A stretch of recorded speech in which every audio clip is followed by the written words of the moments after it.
विकास और अंजलि एक ही गांव के रहने वाले थे। बचपन से साथ में खेलते खेलते उन्हें एक दूसरे से प्यार हो जाता है, लेकिन उन दोनों के प्यार से सारा गांव उनके खिलाफ था। एक रोज, माँ, तुम्हें पता है पूरा गांव भैया और उस अंजलि के बारे में क्या क्या बातें कर रहा है कि ये दोनों एक दूसरे से प्यार करते हैं और शादी करना चाहते हैं। क्या ये सच है? हाँ माँ, भला मैं क्यों झूठ बोलूंगी। यकीन ना हो तो अभी भैया आने वाले हैं, आप उन्हीं से पूछ लेना। अभी भी वो उससे मिलकर आ रहे हैं। मैं जब कुएं से पानी भरने गई थी तब वो दोनों एक दूसरे के साथ ही थे। उस लड़की की इतनी हिम्मत कि मेरे बेटे को प्रेम जाल में फंसा। कुछ देर बाद विकास घर लौट आता है तो उसकी माँ उसे प्यार से समझाते हुए कहती है, विकास बेटा, तू समझने की कोशिश कर। तुम दोनों एक ही गांव में रहने वाले हो और एक ही गांव में रहने वाले लोग आपस में शादी नहीं कर सकते। एक गांव में रहने वाले भला भाई बहन भी हो सकते हैं या किसी और रिश्ते से जाने जाते हैं। और अगर तुझे शादी की इतनी ही जल्दी है तो दूसरे गांव की किसी अमीर लड़की से शादी कर ले, वो मैं करवा देती हूँ। दहेज भी खूब लेंगे। मैं कुछ नहीं जानता माँ। शादी उसी से करनी चाहिए जिससे प्यार होता है। और अंजलि इस गांव की है तो क्या फर्क पड़ता है? बचपन से मैं उसके साथ रहा हूँ।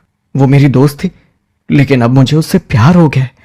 और आप... अरे बेटा, तू समझ क्यों नहीं रहा? वो अंजलि दिन भर तो गांव के लड़कों के साथ कंचे गुल्ली डंडा खेलती रहती है। वो भला घर क्या ही संभालेगी। अरे तुझे मेरे लिए बहू ही लानी है तो ढंग की तो ला।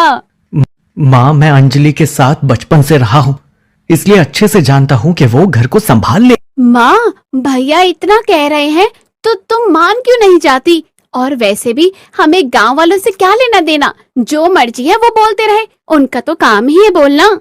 आखिर में सबके कहने पर शदाई शादी के लिए मान ही जाती है और कुछ दिन बाद अंजलि ब्याह कर घर आ जाती है। श्रद्धा उसके गृह प्रवेश करने के लिए दरवाजे पर खड़ी थी। अरे माँ, तुम बार बार बाहर क्या देख रही हो? बहू का स्वागत तो करो। दहेज देख रही हूँ। उस भोले राम ने आखिर दहेज में क्या क्या दिया है? माँ, वो बेचारा गरीब क्या ही दहेज देगा। श्रद्धा मुंह बनाते हुए बुरे मन से अंजलि का गृह प्रवेश करती है। सुनीता, जाओ अपनी भाभी को उसका कमरा दिखा दो। सुनीता अंजलि को कमरे में ले जाती है और वो कमरा काफी टूटा फूटा था। वहां बेड के नाम पर तो सिर्फ बिछे हुए गद्दे थे। वहां जाकर वो सो जाते हैं। ऐसे ही कुछ दिन बीत जाते हैं। बरसात का महीना शुरू हो जाता है। एक रोज तेज बारिश हो रही होती है। भाभी, ओ भाभी, अभी तक सो रही हो क्या? चलो उठो, माँ तुम्हें बुला रही है। अंजलि जल्दी से उठकर हाथ मुंह धोकर अपनी सास के पास जाती है। माँ जी, आपने बुलाया क्या? हाँ, सांझ होने को आई है और तू अभी तक सो रही है। अरे बाहर देख कितनी तेज बारिश हो रही है। चल, हमारे लिए गर्मा गर्म पकोड़े और चाय ले आ। और हाँ, मेरी बेटी सुनीता के लिए प्याज के पकोड़े और मेरे लिए पालक के पकोड़े बना के ले आना। माँ जी, पालक तो है नहीं, पालक कहाँ से लाऊं? बाहर घर के पीछे बगीचे में लगा हुआ है, वहीं से ले आना। लेकिन माँ जी, बाहर तो बारिश हो रही है। हाँ, तो भीग जाएगी क्या तू बारिश में? हाँ, जा जल्दी से पालक तोड़ कर ले आ और मेरे लिए पालक के पकोड़े बना।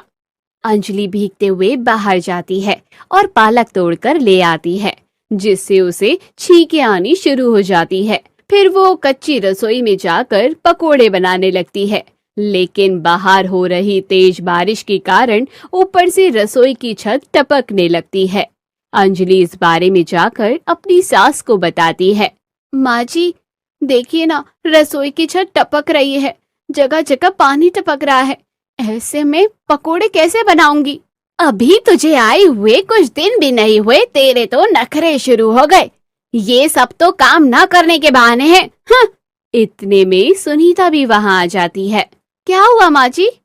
मैंने तो पहले ही कहा था कि ये लड़की घर नहीं संभाल पाएगी, लेकिन विकास मेरी सुने तब ना। जाने इस कलमुही ने क्या ही जादू कर डाला है मेरे बेटे पर।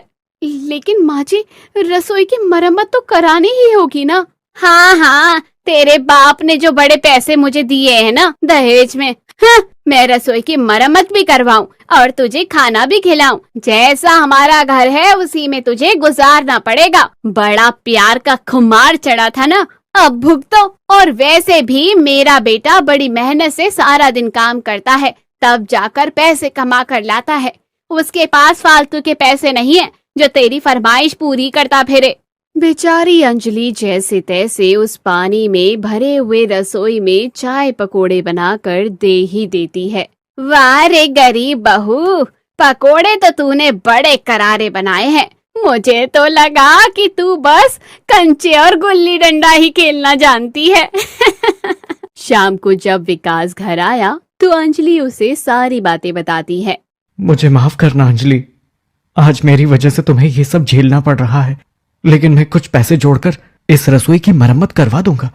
मैं जानती हूँ जी, आपके ऊपर सारे घर की जिम्मेदारी है, पर आप हम सबका पेट पालते हो, यही हमारे लिए काफी है। दरअसल विकास दूसरे गांव में एक किराने की दुकान पर काम करता था। तनख्वाह के नाम पर उसे सिर्फ 8,000 रुपए मिलते थे, जिससे वो अपने परिवार का पेट पाला करता था। इधर अंजलि के आ जाने के बाद श्रद्धा और उसकी बेटी घर का काम कुछ भी नहीं करती थी। सारा काम अंजलि से ही वो करवाते थे। बहू जा, इस वक्त बारिश रुक गई है, तब तक तू जाकर कुएं से पानी ले आना। अंजलि घड़ा उठाकर कुएं से पानी लेने चली जाती है, लेकिन कुछ देर बाद ही फिर से काले बादल छा जाते हैं। 2 दिन से लगातार हो रही बारिश के कारण अब गरीब बहू की रसोई में पानी और भर चुका था और वो अपनी सास के पास जाती है। माँ जी, रसोई में इतना पानी आ चुका है, अब आप ही बताइए मैं खाना कैसे बनाऊं? बहू, अरे अब तू क्या चाहती है? तेरे रहते हुए मैं रसोई में जाकर खाना बनाऊं?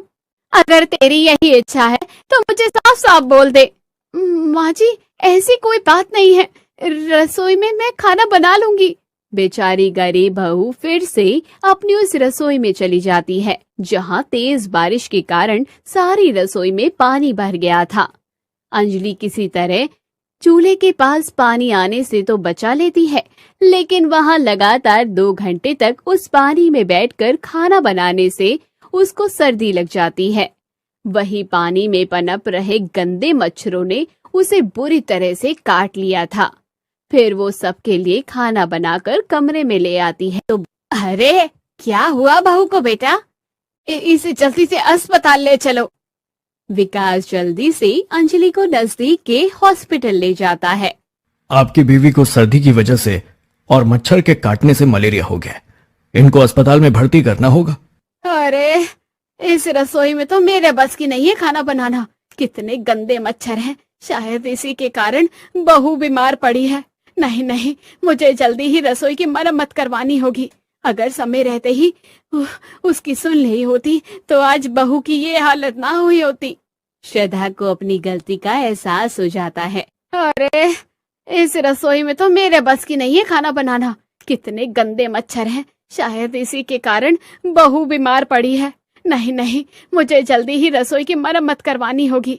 अगर समय रहते ही उसकी सुन ली होती तो आज बहू की ये हालत ना हुई होती।